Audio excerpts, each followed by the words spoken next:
Israel की सुरक्षा एजेंसियों की बात की जाए या इजराइल की इंटेलिजेंस एजेंसीज की बात की जाए या फिर इजराइल के आयरन डोम सिस्टम की बात की जाए, इन सभी को एक तरह से अभेद्य कवच के रूप में देखा जाता है। मुसाद दुनिया की सबसे अच्छी काउंटर इंटेलिजेंस एजेंसीज में गिनी जाती है। जो आयरन डोम सिस्टम है, उसे तो यह कहा जाता है कि अगर कोई भी रॉकेट या कोई भी खतरा इजराइल की ओर आता है तो आयरन डोम की मिसाइलें हवा में ही खतरे को पूरी तरह से ध्वस्त कर देती है। यहां प्रश्न ये उठता है कि आखिर कैसे इजराइल की सुरक्षा एजेंसियां, इजराइल की इंटेलिजेंस एजेंसी और इजराइल का आयरन डोम सिस्टम, ये तीनों विफल हो गए।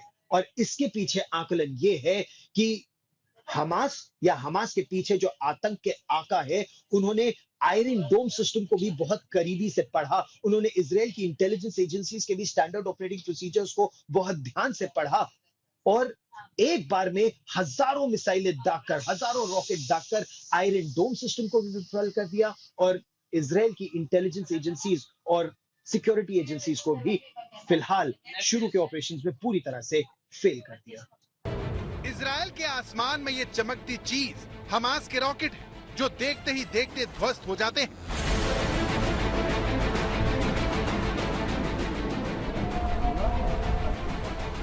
पिछले 13 सालों से इजराइल अपने आसमान में हमास के रॉकेटों को इसी तरह से बर्बाद करता आ रहा है।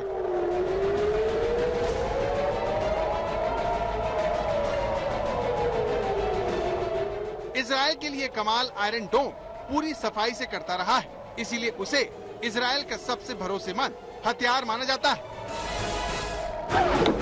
लेकिन 7 अक्टूबर को इजराइल की सबसे बड़ी सुरक्षा की इस दीवार में दरार आ गई और इजराइल में ऐसी तबाही मची जिसकी मिसाल हाल फिलहाल तो नहीं मिलती।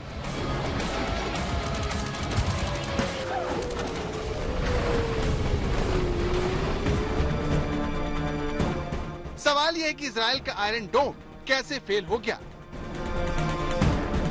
क्योंकि साल 2011 में इजराइल की सेना में शामिल होने के बाद से आयरन डोम उसका सबसे भरोसेमंद रक्षक बनकर उभरा है।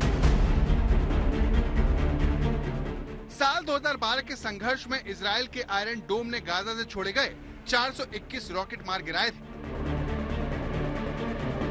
2014 में भी हमास के 700 से ज्यादा रॉकेट को ढूंढकर आयरन डोम ने बर्बाद कर दिया था।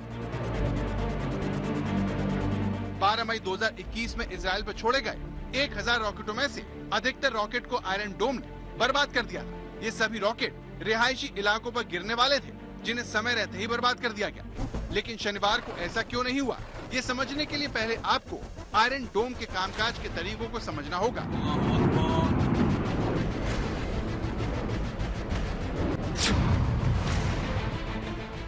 मिसाइल डिफेंस बैटरी आयरन डोम का सबसे अहम अंग है, जो 45 मीटर के दायरे में रॉकेट और मोर्टार को आसमान में बहुत ऊपर ही खत्म कर सकता है। इस सिस्टम को जरूरत के मुताबिक एक जगह से दूसरी जगह ले जाना आसान है।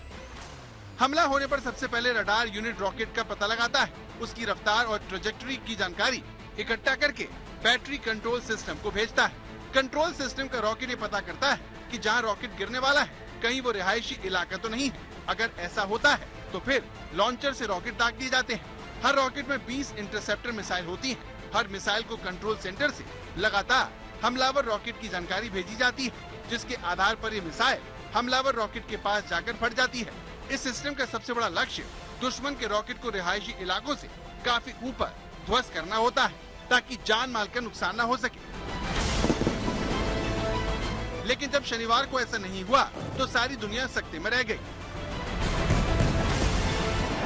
जिसके बाद आयरन डोम सवालों में आ गया और उसकी नाकामी की कई वजह बताई जा रही है।